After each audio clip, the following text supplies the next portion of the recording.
penting kita merindukan kedatangan Tuhan. Sampai nanti kita tua dan sampai nanti kita meninggal, Tuhannya juga belum datang-datang. Nggak jadi masalah.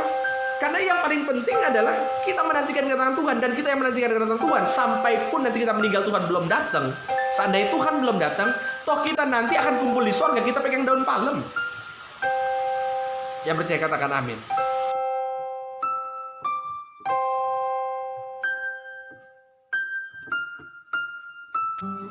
Shalom saudaraku yang terkasih dalam Tuhan. Kembali lagi dalam program katekisasi online bersama saya Pastor Gary Tengker dan juga istri saya Arti Indira Pardede. Dan hari ini kita kembali masuk dalam rangkaian yaitu khotbah tentang akhir zaman. Saudara siap diberkati Tuhan? Kalau saudara ada orang di kiri kanan, bilang sama dia, siap belajar. Bilang ya. Saya harus perjelas lagi apa tujuan kita belajar tentang akhir zaman.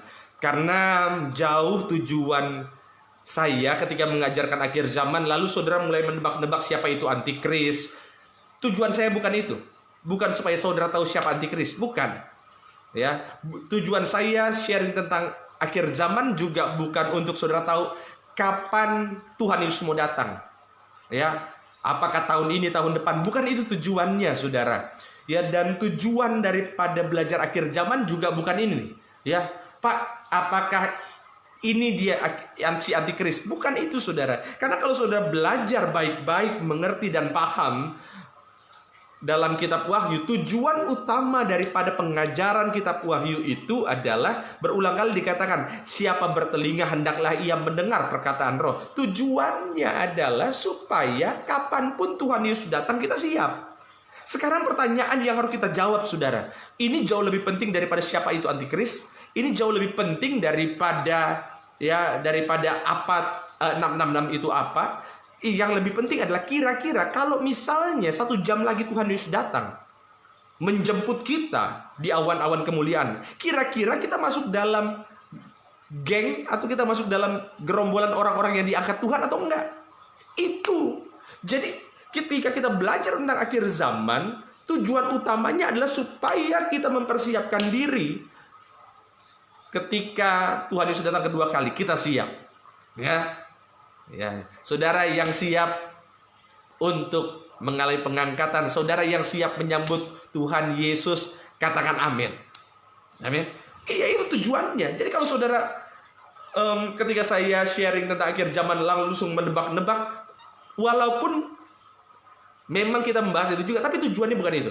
Tujuannya adalah kita mempersiapkan diri. Sama seperti BMKG, saudara, dia kasih tahu bahwa ada potensi gempa bumi. Tujuannya bukan supaya kita tahu gempa buminya di mana. Tujuan utamanya kan bukan tahu gempa buminya di mana. Tujuan utamanya bukan untuk tahu gempa buminya berapa skala Richter, bukan. Tujuannya adalah ketika itu ada, kita siap-siap. Nangkep Bapak Ibu. Gitu ya. Nah, sekarang kita buka Wahyu pasal yang ke-7. Saudara siap berkati Tuhan. Amin. Wahyu pasal 7.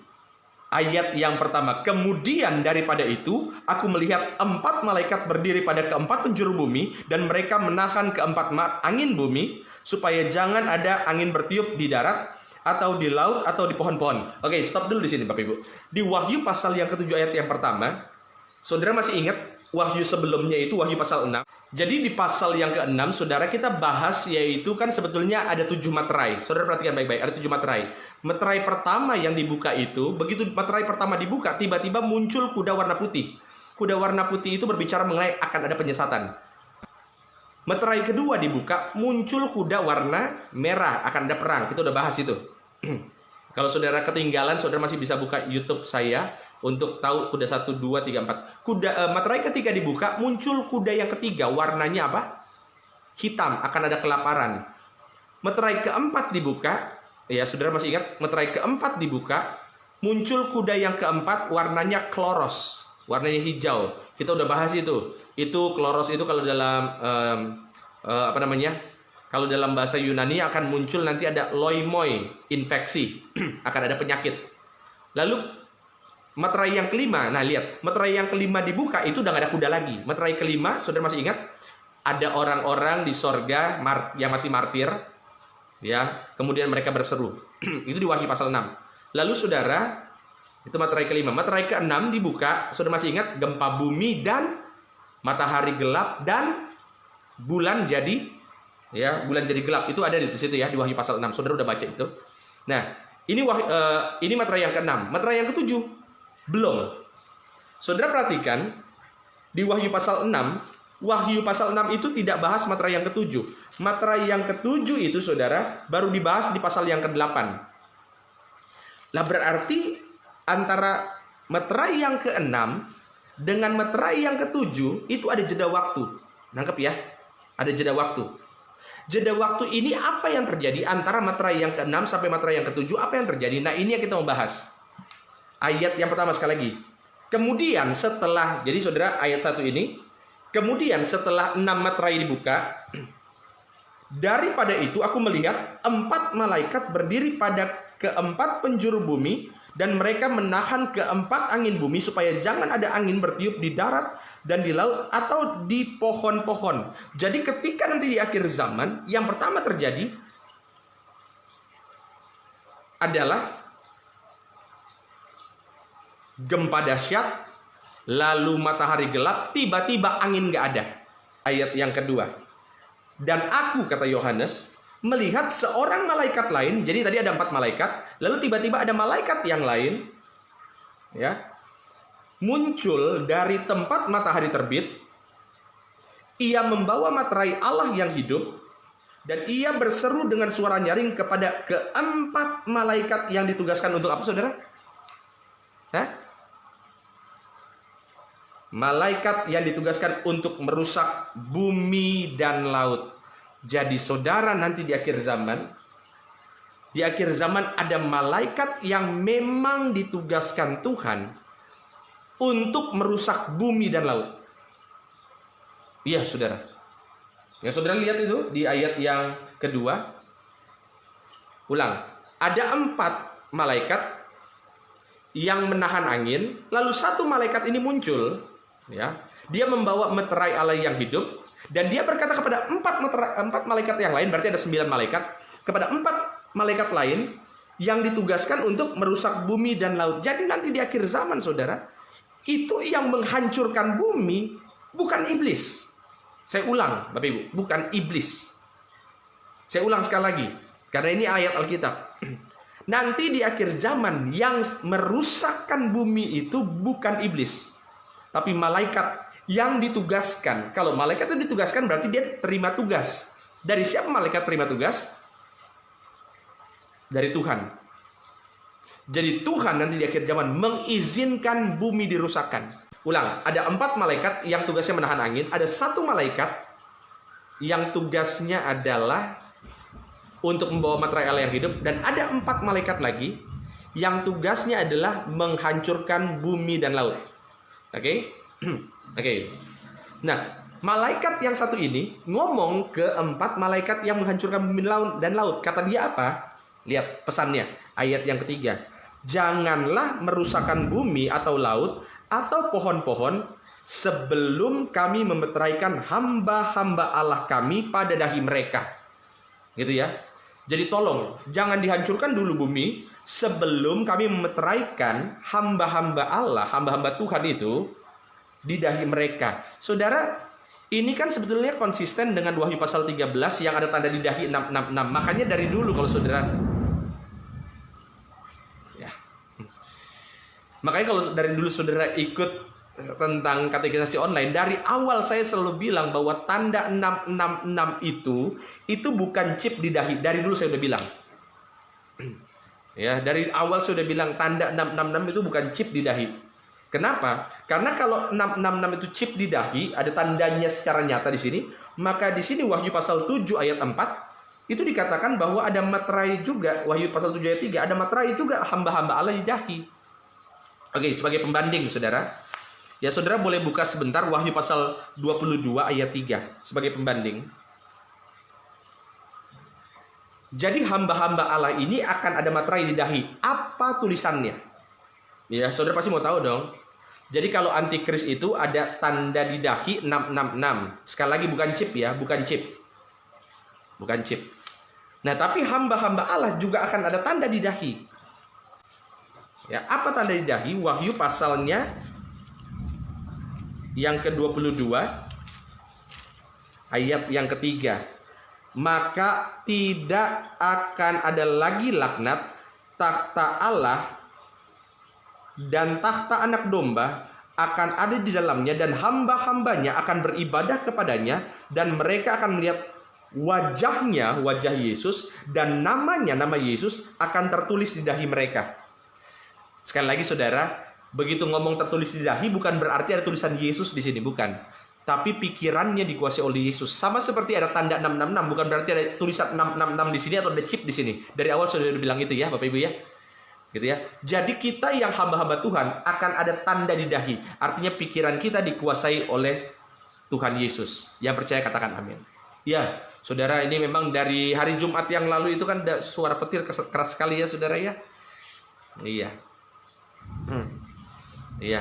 Nggak apa-apalah suara petir keras gini. Minimal orang-orang kalau dengar suara petir keras, kita sadar bahwa suara petir itu, suara guntur halilintar itu menaikkan kuasa Tuhan yang dahsyat. Siap-siap nih, suaranya gede sekali nih. Ya.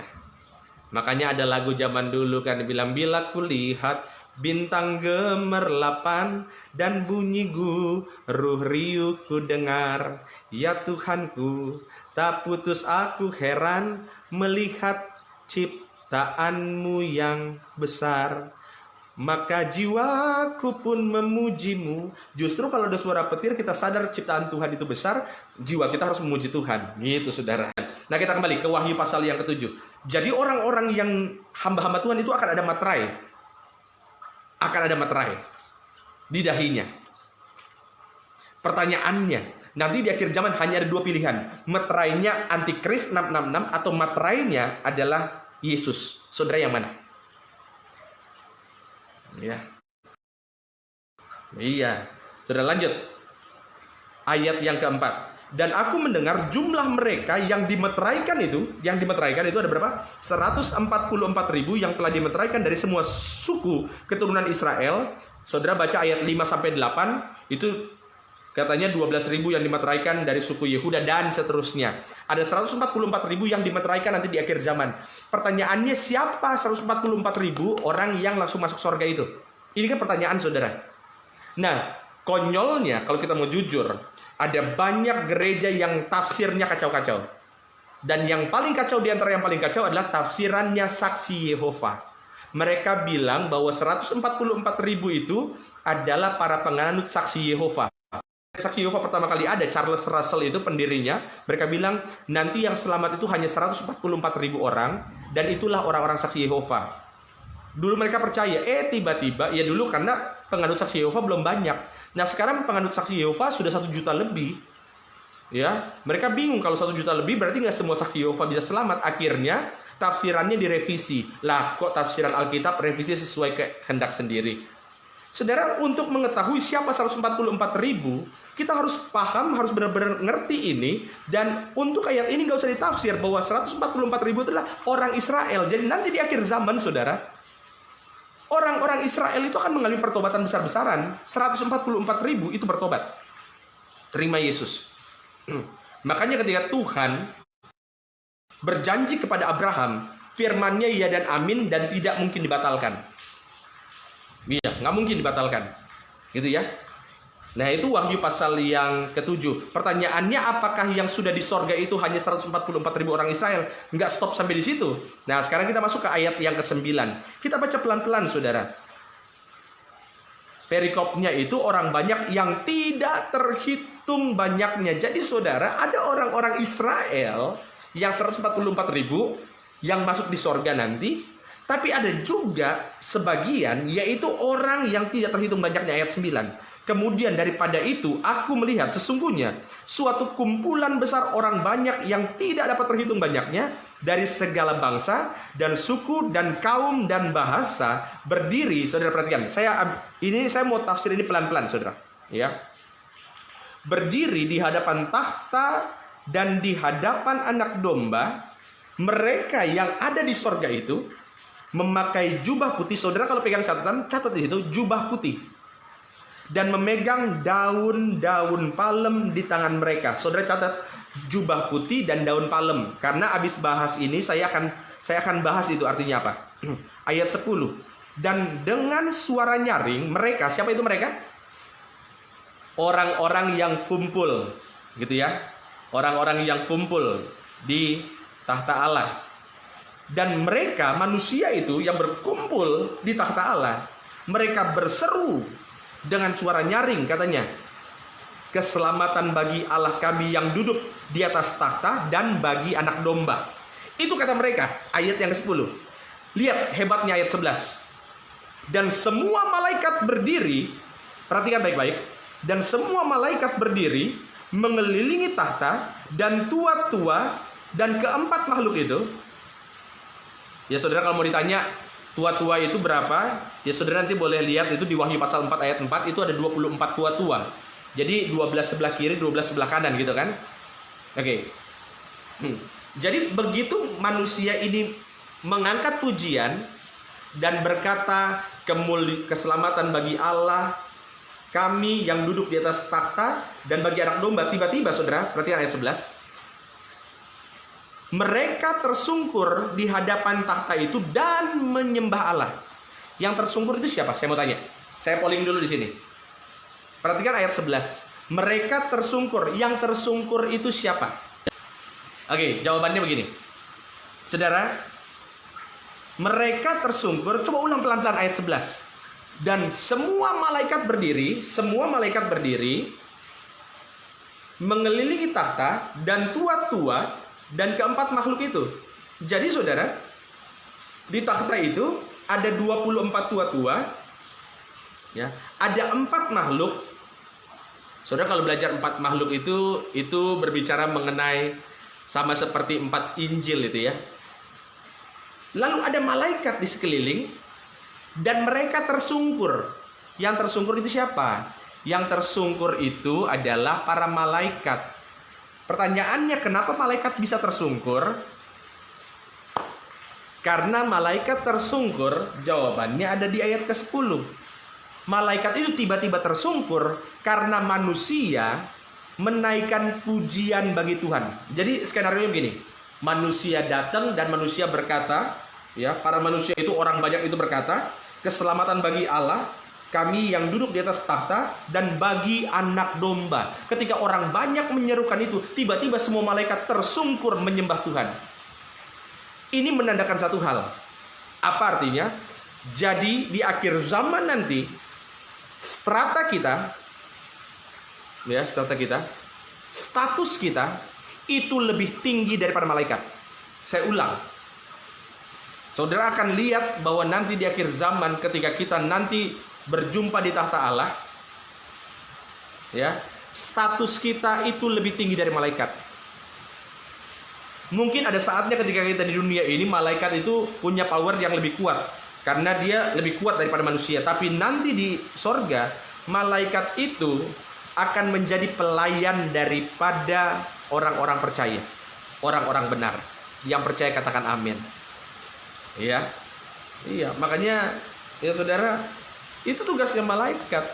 Jadi nanti kalau kita ketemu di malaikat, tiba-tiba ketemu sama Mikael, sama Gabriel, itu kita statusnya lebih tinggi dari mereka. Amin. Ya, lanjut dulu saudara. Ya, sambil berkata, mereka itu berkata apa? Malaikat itu berkata gini, amin. Puji-pujian dan kemuliaan dan hikmat dan syukur dan hormat dan kekuasaan dan kekuatan bagi Allah kita sampai selama-lamanya. Amin. Jadi manusia ngomong begini, ya. Keselamatan bagi Allah kami yang duduk di atas takhta dan bagi anak domba. Begitu manusia orang banyak itu ngomong, malaikat bilang amin. Nangkep ya? Iya. Ayat 13. Dan seorang dari antara, suara saya kedengeran ya saudara ya, karena hujannya cukup keras. Takutnya suara saya tertutup sama hujan. Saya dekat-dekat lagi lah. Dan seorang dari antara tua-tua itu berkata, siapakah mereka yang memakai jubah putih itu dan dari manakah mereka datang? Jadi ada tua-tua ngomong gini, ini orang banyak ini siapa ya? Kalau yang 144 ribu kan udah jelas, mereka ini orang Israel. Ya. Pertanyaannya, yang orang banyak ini siapa? Ya. Siapa mereka? Siapa mereka yang pakai jubah putih? Ayat 14. Maka kataku kepadanya, Tuanku, Tuhan mengetahuinya. Lalu ia berkata, mereka ini adalah orang-orang yang keluar dari kesusahan yang besar, dan mereka telah mencuci jubah mereka dan membuatnya putih di dalam darah anak domba. Ya saudara ya. Karena itu mereka berdiri di hadapan takhta Allah dan melayani Dia siang malam di bait sucinya, dan Ia, huruf besar Yesus, yang duduk di atas tahta itu akan membentangkan kemahnya di atas mereka. Mereka tidak akan menderita lapar dan dahaga lagi, dan matahari atau panas terik tidak akan menimpa mereka. Ayat 17. Sebab anak domba yang di tengah-tengah tahta itu akan menggembalakan mereka, akan menuntun mereka ke mata air kehidupan, dan Allah akan menghapus segala air mata dari mereka. Oke, pelan-pelan. Jadi tiba-tiba saudara, setelah materai yang ke-6, perhatikan, setelah materai yang ke-6, tiba-tiba ada peristiwa di sorga. Apa yang terjadi di sorga? Ini sebelum materai ke-7 nih, Bapak Ibu, perhatikan ya. 6 materai ini terjadi sebelum materai yang ke-7. Ya, ulang-ulang. 7 materai. 1, 2, 3, 4, 5, 6 sudah dibuka.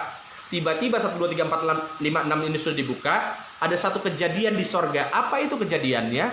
Tiba-tiba ngumpul 144.000 orang Israel, dan ngumpul orang banyak yang pakai jubah putih. Lalu ditanya, itu siapa yang pakai jubah putih? Mereka adalah yang, apa katanya tadi? Yang keluar dari kesusahan besar. Bahasa Yunaninya sebetulnya mereka yang datang dari kesusahan besar. Mereka diselamatkan. Oke. Sebagai pembanding saudara,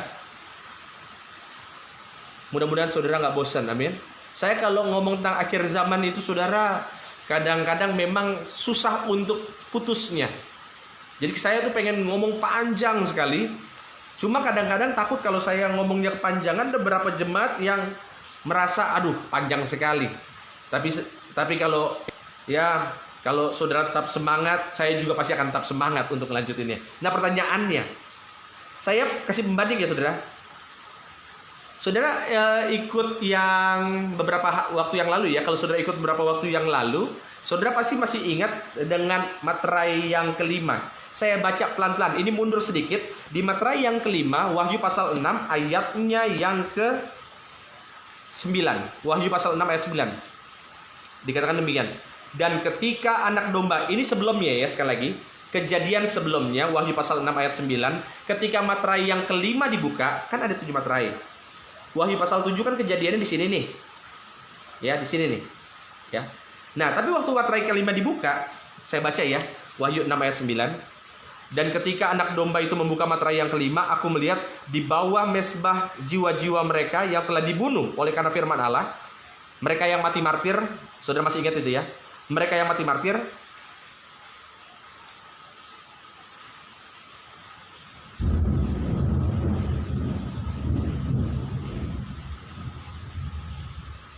ya, mereka yang mati martir, ayat 10.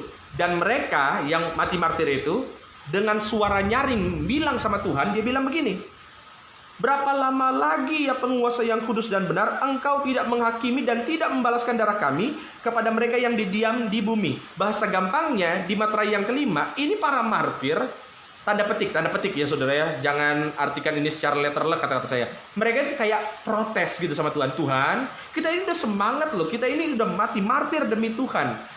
Sampai berapa lama lagi Tuhan menahan gitu ya? Sampai berapa lama lagi Tuhan diam dan tidak membalaskan mereka yang membunuh kami? Kurang lebih begitu bahasanya. Sampai kapan Tuhan? Tolong dong balas dong. Tolong balas dong Tuhan. Ayat yang ke-11. Dan kepada mereka masing-masing diberikan sehelai jubah putih. Masih ingat itu ya? Ya. Jadi jubah putih di sini adalah orang-orang yang mati martir. Dan kepada mereka dikatakan bahwa mereka harus apa? Beristirahat sedikit waktu lagi, sebentar lagi, hingga genap jumlah kawan-kawan pelayan dan saudara-saudara mereka. Bahasa gampangnya, mereka yang bilang, sampai kapan lagi Tuhan balaskan kami? Sampai kapan? Lalu dikatakan, sabar sebentar. sampai jumlah para martir itu genap, ya, sampai semuanya genap. Sedikit waktu lagi hingga genap jumlah kawan-kawan pelayan dan saudara-saudara mereka yang akan dibunuh sama seperti mereka. Jadi bahasa gampang gini, tunggu sebentar lagi, sabar. Di Wahyu pasal yang ke-7 ternyata jumlahnya sudah genap. Kira-kira dari sini saudara sudah mulai nangkep belum ceritanya? Ulang ya. Ya, ulang. Di Wahyu pasal 7 dia bilang begini. Ada orang banyak datang pakai jubah putih, ya. Mereka pakai jubah putih dan mereka itu adalah orang-orang yang selamat dari kesusahan besar. Apa itu kesusahan besar? Kesusahan besar yang terjadi adalah Materai 1, 2, 3, 4. Itu kesusahan besar. Dan mereka selamat. Ketika mereka selamat, mereka masuk sorga. Begitu mereka masuk sorga, apa yang akan terjadi kira-kira? Yang terjadi apa? Nah, sebagai pembanding, tadi Wahyu pasal yang ke-6 ayat 9. Ada yang protes di sini, Tuhan sampai kapan engkau diam? Ya. Lalu kata Tuhan begini, sabar sampai waktunya genap. Lah kalau waktunya udah genap, berarti apa yang akan terjadi? Ayo tebak saudara. Di Wahyu pasal 6 ayat 9, 10, 11 mereka disuruh sabar sampai jumlahnya genap. Di Wahyu pasal 7 jumlahnya udah genap. Kalau sudah genap apa yang akan terjadi? Yuk, silakan jawab. Apa yang akan terjadi ketika jumlahnya sudah genap?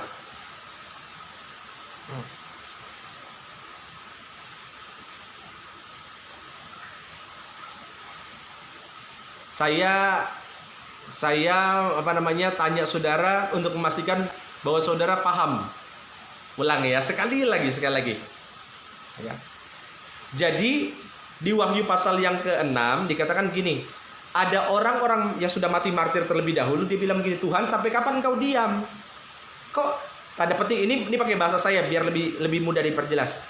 Tuhan sampai kapan engkau diam? Kami ini dibunuh loh sama mereka.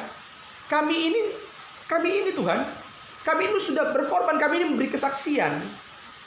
Sampai kapan Tuhan diam? Ya.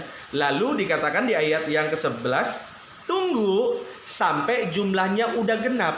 Kapan Tuhan mau balas? Tunggu sampai jumlahnya genap. Pasal 7 ayat yang ke-14 jumlahnya genap. Apa yang terjadi? Ini dia, luar biasa. Saya senang sekali kalau lihat saudara itu ya berinteraksi. Pintu anugerah sudah tertutup. Good. Pengangkatan. Mana lagi? Pembalasan kepada para pembunuh. Akhir zaman, bumi larut dihancurkan. Gitu. Ya, saya simpulkan jawaban dari Bapak Ibu ya. Saya simpulkan.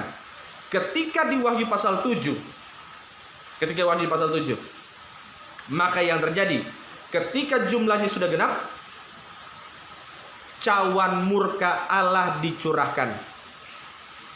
Pertanyaannya, ya, cawan murka Allah itu seperti apa? Nah, ini yang kita mau bahas itu minggu depan, saudara. Gitu ya. Ini kita mau bahas nih, cawan murka Allah seperti apa? Artinya, sekali lagi begini Bapak Ibu, ketika kita berbicara mengenai akhir zaman, maka yang namanya akhir zaman itu beda pendeta, pasti beda penafsiran. Pasti itu. Saya jamin. Saya tidak mau terjebak di kapan pengangkatan itu terjadi. Walaupun saya punya tafsiran sendiri. Tafsiran saya lebih cenderung ke tafsiran yang pertama. Pengangkatan itu terjadi sebelum masa penyiksaan dimulai. Sekali lagi, beda-beda pasti. Dan saya tidak mau terjebak dan tidak mau sibuk untuk tafsiran mana yang paling benar. Karena sekali lagi tujuannya bukan itu. Tujuannya adalah sudah siap atau belum. Gitu ya. Nah itu saudara. Jadi sederhananya, nanti saudara, ketika orang-orang kudusnya sudah berkumpul di sorga, ini salah satu ayat kenapa saya percaya bahwa pengangkatan sudah terjadi. Karena orang-orang kudusnya sudah ngumpul di pasal yang ke-7, ya. Dan ketika orang-orang kudusnya sudah dikumpul, maka sisanya adalah untuk pembalasan, cawan murka Allah. Nah sekarang yang hari ini kita mau belajar adalah, kalau begitu siapa mereka yang berkumpul di takhta Allah? Dan ini sebagai bahan untuk ngecek kita ini masuk dalam orang-orang yang ngumpul di tahtanya Allah atau tidak. Yang pertama, saudara yang terkasih dalam Tuhan, dikatakan siapa mereka yang berkumpul di takhta Allah. Coba lihat sebentar, supaya kita benar-benar siap. Sekali lagi, lihat kiri kanan, bilang sama orang kiri kanan, entah itu suami, istri, anak-anak, orang tua, ataupun misalnya kakak beradik, bilang sama dia, kita akan diangkat Tuhan. Bilang sama dia. Ya, tuh Ibu Eti Efrida, cawan murka Allah. Iya, pembalasan akan terjadi. Dan saya percaya ketika pembalasan terjadi, kita sudah di mana? Kita sudah ada di depan tahta Allah. Saya percaya itu. Itu yang saya percaya ya. Nah, sekarang pertanyaannya, siapa orang-orang yang akan berkumpul di tahta Allah? Yang pertama, tandanya, cirinya. Untuk mengetahui apakah kita masuk dalam golongan orang-orang yang berkumpul di depan tahta Allah ini, ciri yang pertama, saudara, dikatakan di Wahyu pasal 7 ayatnya yang ke-9. Kemudian daripada itu aku melihat sesungguhnya suatu kumpulan besar orang banyak yang tidak dapat terhitung banyaknya. Jadi nanti yang masuk surga itu banyak. Tidak terhitung banyaknya, dari segala bangsa dan suku dan kaum dan bahasa, berdiri di hadapan takhta dan di hadapan anak Allah, memakai jubah putih. Pertanyaannya, jadi siapa mereka yang berdiri di depan takhta Allah? Yang pertama, yang berjubah putih. Pertanyaannya, siapa yang berjubah putih?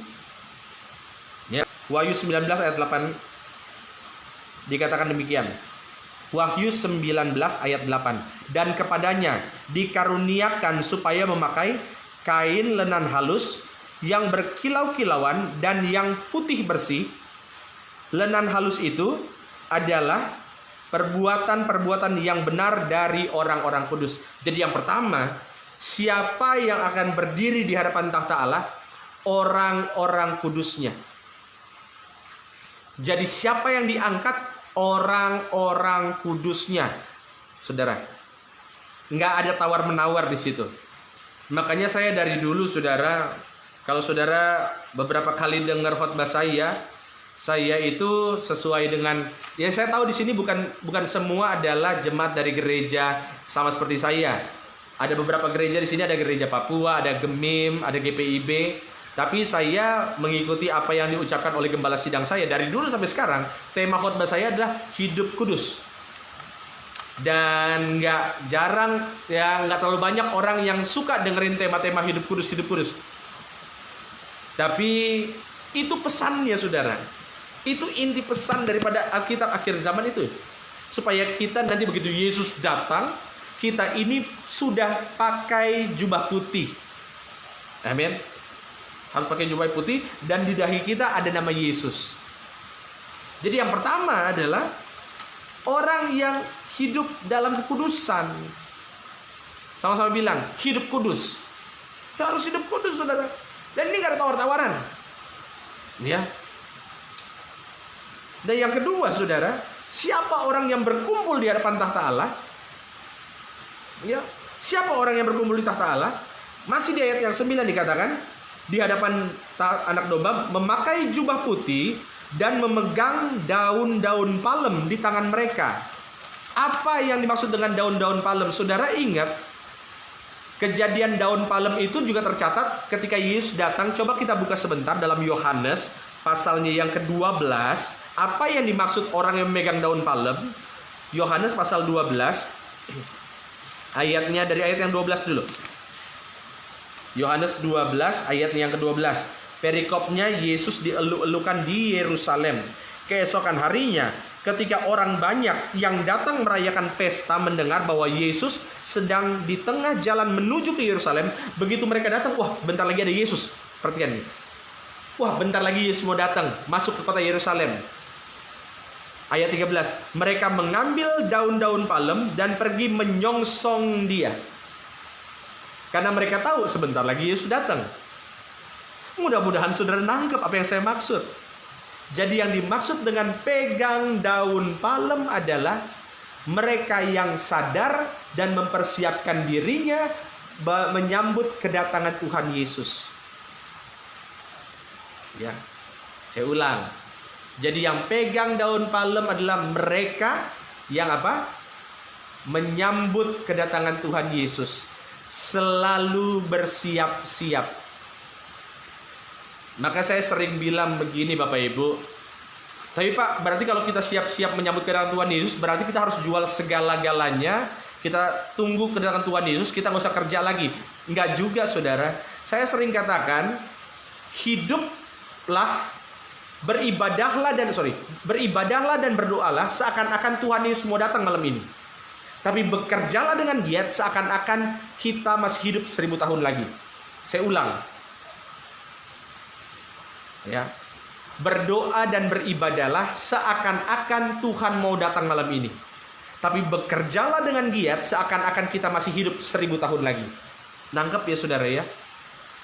Menyambut kedatangan Tuhan bukan hanya dengan berdoa dan beribadah, tapi mengerjakan apa yang Tuhan percayakan kepada kita. Oke, jadi yang kedua adalah dikatakan, yang pertama pakai jubah putih, hidup kudus. Yang kedua pegang daun palem. Apa itu daun palem? Siap-siap menyambut kedatangan Tuhan. Ya, bersiap-siap menyambut kedatangan Tuhan. Yang ketiga, ayat 14, siapa mereka yang berkumpul di tahta Allah? Maka kataku padanya, Tuanku, Tuhan mengetahuinya. Lalu ia berkata, mereka ini adalah orang-orang yang keluar. Kalau bahasa Yunaninya itu lebih bagus diterjemahkan, mereka ini orang-orang yang datang dari kesusahan besar. Jadi ada kesusahan besar, tiba-tiba pada saat itu mereka datang. Artinya mereka itu adalah orang-orang yang dibunuh, mereka yang martir.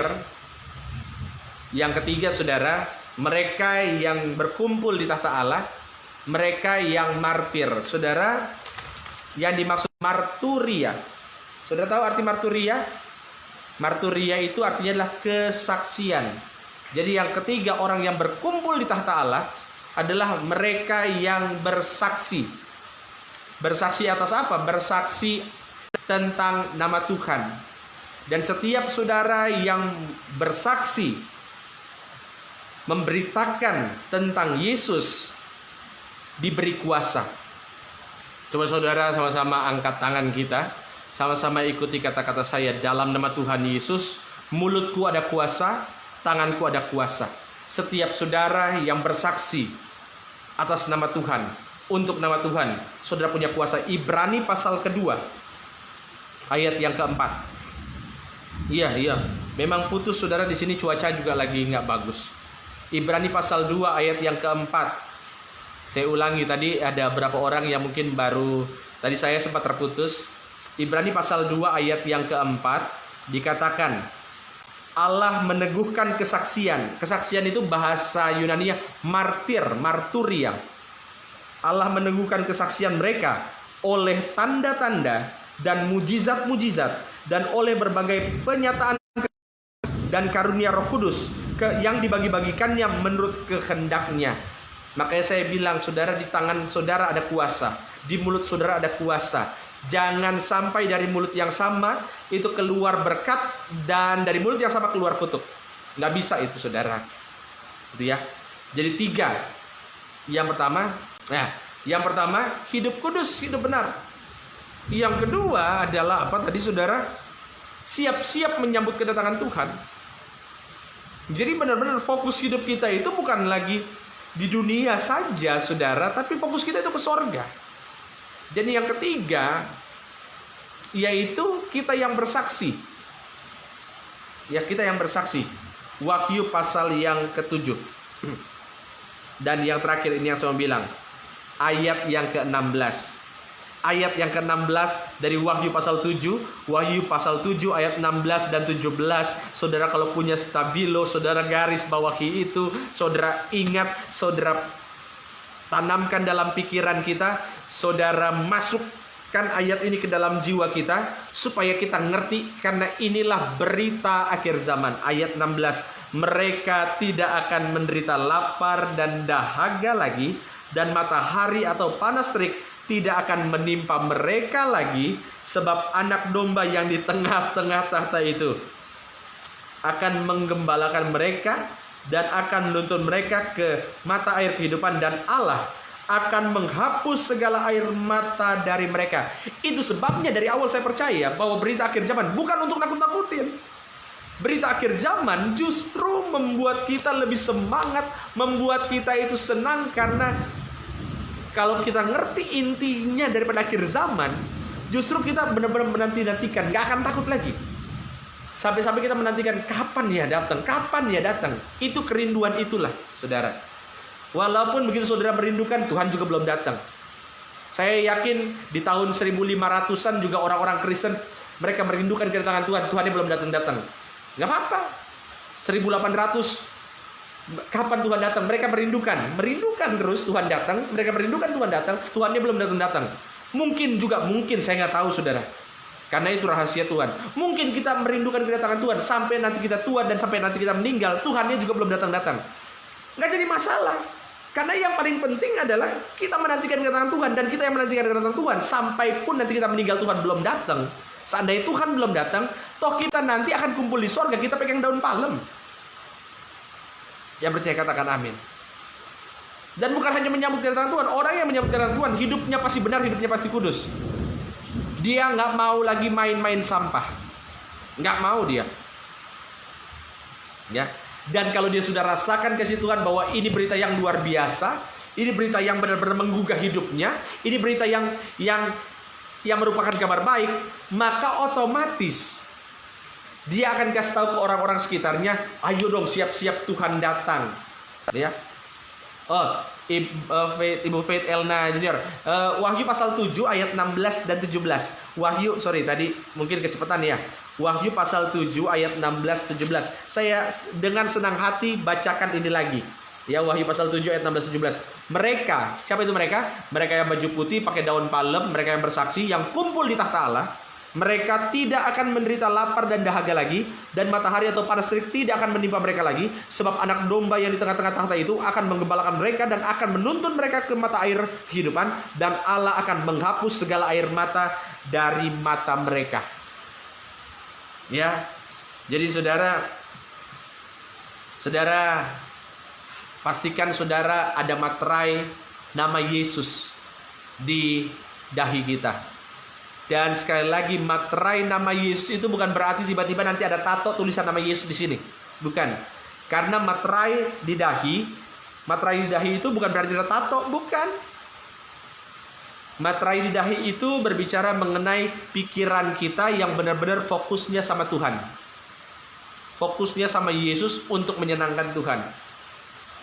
Lawan daripada materai nama Yesus di dahi adalah materai 666. Sekali lagi Bapak Ibu, saya akan ulangi ini terus-terusan. Materai yang saya percayai, tanda 666 itu bukan berarti ada tato di jidat, bukan berarti ada chip di dahi. Ya, gitu ya. Saya percaya mereka yang 666 itu adalah mereka yang otaknya sudah dikuasai oleh antikris. Melalui apa? Melalui uang, melalui banyak hal.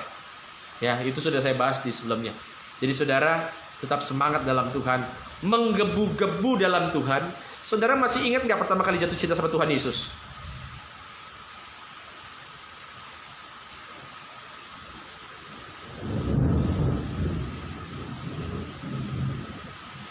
Saudara masih ingat nggak pertama kali jatuh cinta sama Tuhan Yesus? Waktu pertama kali jatuh cinta sama Tuhan Yesus, saudara nyanyi sebentar, haleluya, haleluya, haleluya, air mata bisa ngalir loh. Saudara pertama kali jatuh cinta sama Tuhan Yesus, doanya mungkin jam 9, pas habis doa buka mata sebentar, tiba-tiba jam 10. 1 jam saudara doa nggak kerasa. Dulu waktu pertama kali jatuh cinta, saudara, kualitas keimanan kita itu harus sama seperti ketika kita pertama kali jatuh cinta sama Tuhan Yesus. Kalau saudara sekarang ini doanya juga sudah kendor, saudara sekarang ini pujian penyembahannya juga sudah mulai kendor, harus jatuh cinta lagi sama Tuhan Yesus. Makanya ada lagu pujian kan, ku jatuh cinta padanya, tambah dan dalam dan tambah dan dalam lagi. Ku jatuh cinta padanya, tambah dan dalam dan tambah dan dalam lagi. Mau ada petir, mau ada hujan, cintaku tidak akan luntur kepada Tuhan Yesus. Amin. Mari saudara, kalau saudara ada suami, ada istri di samping kiri kanannya, ada anak-anak, ada orang tua di samping kiri kanannya, saudara genggam tangan dia sekarang. Ya, pegang tangan dia. Ya, kalau saudara sendirian, saudara taruh tangan kanan saudara di dada, dan setiap kita ikuti doa saya. Karena Alkitab berkata, dengan hati percaya lidah mengaku orang diselamatkan. Sama-sama katakan dalam nama Tuhan Yesus, kapanpun engkau datang, kami siap. Karena kami percaya, kami hidup dalam kekudusan-Mu. Kami menyambut kedatangan-Mu. Dan kami akan terus bersaksi atas nama-Mu. Kami percaya bahwa kami dimeteraikan. Kami yang ada minyak dan anggur tidak akan dirusakkan. Satu saat kami akan terbang ke sorga, berkumpul di tahta Allah. Dan kami akan menaikkan pujian kami, bertemu dengan Engkau muka berhadapan muka. Dan kami berdoa, setiap kami yang memakai jubah putih satu saat akan tetangga dalam kerajaan sorga, dalam nama Tuhan Yesus. Haleluya, amin. Tuhan Yesus memberkati saudara. Biarlah kabar sukacita ini menjadi kekuatan buat setiap kita. Karena kita tahu akhir zaman bukan berbicara mengenai ketakutan. Akhir zaman berbicara mengenai sukacita yang besar. Ya. Ada suara petir sampai ada alarm mobil bunyi. Dan biarlah berita sukacita ini, saking sukacitanya saudara kabarkan ke orang-orang sekitar, sehingga kita semua masuk dalam bilangan orang-orang banyak yang akan berkumpul di tahta kerajaan sorga. Haleluya, amin.